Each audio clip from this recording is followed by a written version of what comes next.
Halo teman-teman semua, kami dari kelompok 3 Akuntansi Menengah 1 kelas C Trisakti School of Management ingin mempresentasikan penyajian laporan keuangan berdasarkan PSAK 1. Berikut ini anggota kelompok kami. Pertama, kita akan membahas apa itu PSAK. PSAK merupakan singkatan dari Pernyataan Standar Akuntansi Keuangan. PSAK adalah suatu kerangka prosedur petunjuk untuk pembuatan laporan keuangan akuntansi yang berisi peraturan yang berkaitan dengan pencatatan, penyusunan, perlakuan, serta penyajian laporan keuangan. PSAK menjadi pedoman bagi akuntan di Indonesia agar mengikuti standar yang berlaku. Selanjutnya, tujuan PSAK 1 adalah untuk menetapkan dasar-dasar penyajian laporan keuangan yang memiliki tujuan umum atau General Purpose Financial Statement agar bisa membandingkan laporan keuangan dengan laporan keuangan periode sebelumnya ataupun laporan keuangan lainnya, sehingga tercipta keseragaman dalam penyampaian laporan keuangan. Selanjutnya, ruang lingkup PSAK 1.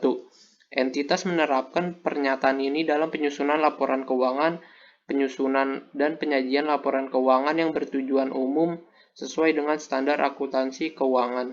Lalu, tujuan laporan keuangan.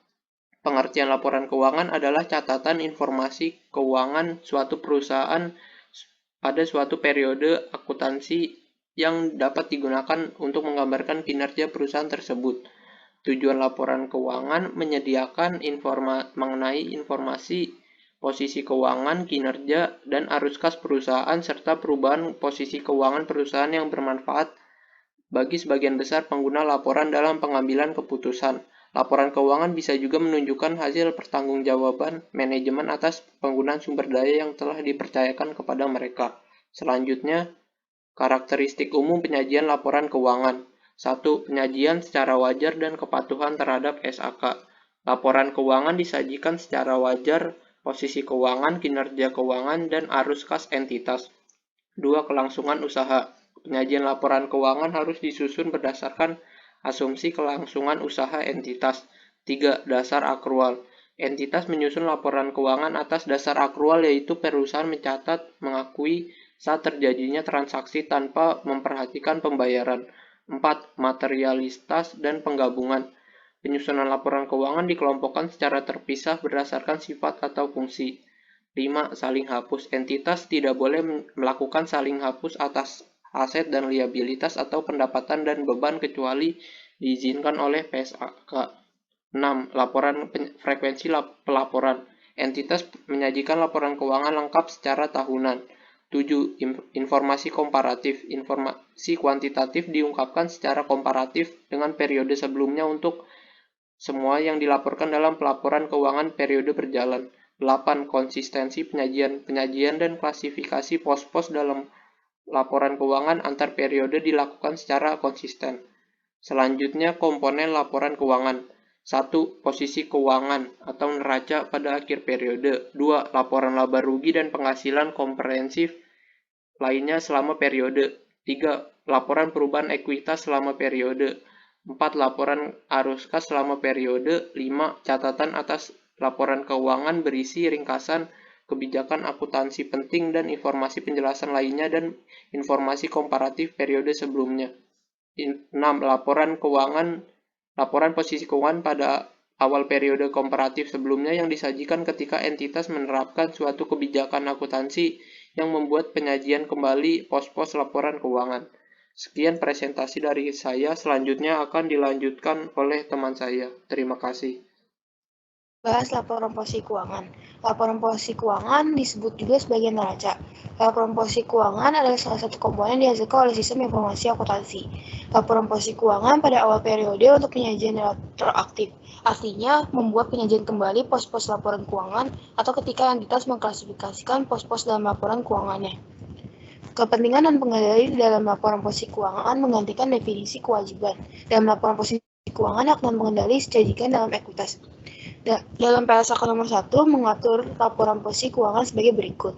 Aset dibagi menjadi dua, yaitu aset lancar dan aset tidak lancar. Aset lancar yaitu kas, bank, piutang, dan persediaan. Aset tidak lancar yaitu aset tetap dan aset tidak berwujud. Sedangkan penyajian liabilitas menurut PSAK nomor 1 adalah diurutkan berdasarkan tanggal jatuh tempo. Dikelompokkan ke dalam liabilitas jangka pendek dan liabilitas jangka panjang. Sedangkan ekuitas untuk mengelompokkan perkiraan modal dan akumulasi laba rugi. Dalam laporan posisi keuangan, minimal mencakup penyajian jumlah pos-pos berikut seperti properti investasi, aset biologik, aset yang dimiliki untuk dijual, kewajiban dan aset pajak tangguhan, kewajiban masuk dan kelompok disposal, dan aset tetap.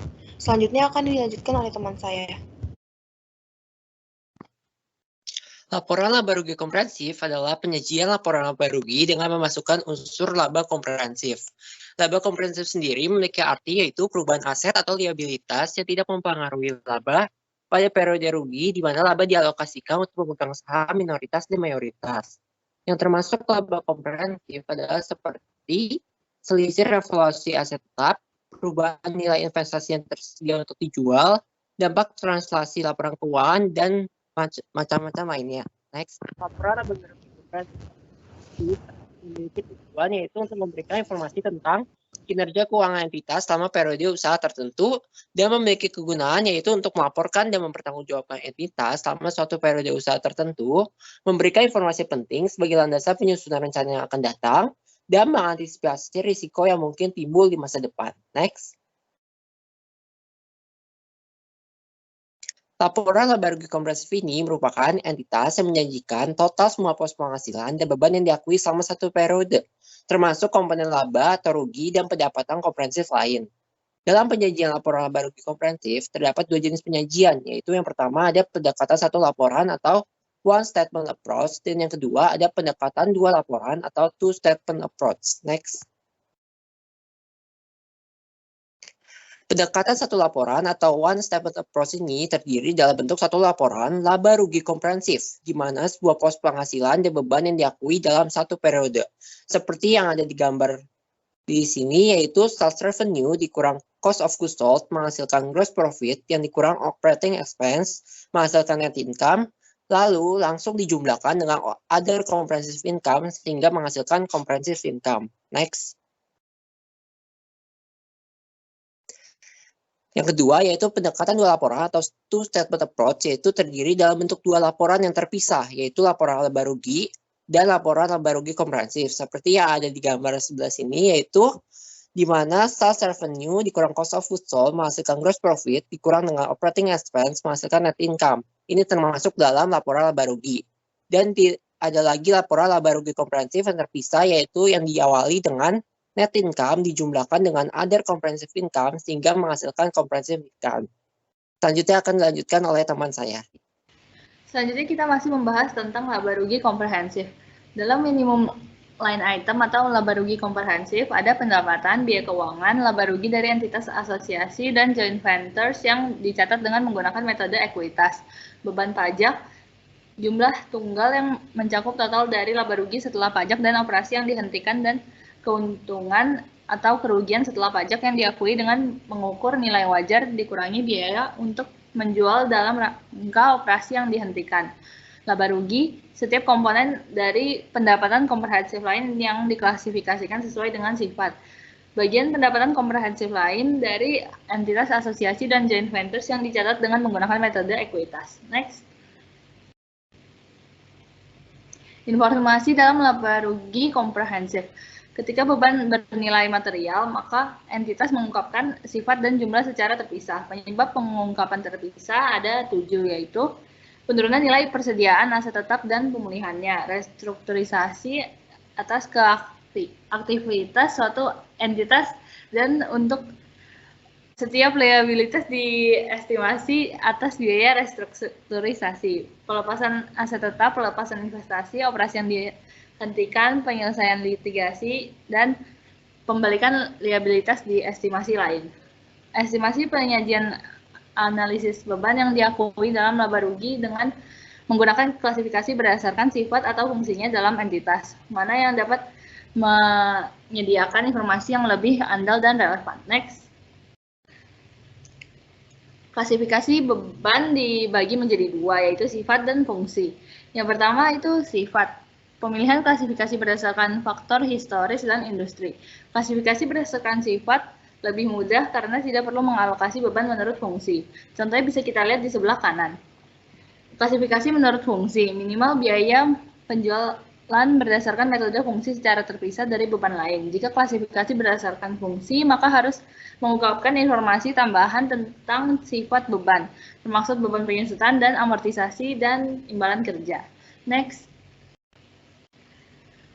Laporan perubahan ekuitas menunjukkan total laba rugi komprehensif selama satu periode yang menunjukkan secara terpisah total jumlah yang dapat diatribusikan kepada pemilik entitas induk dan kepada pihak kepentingan non-pengendali.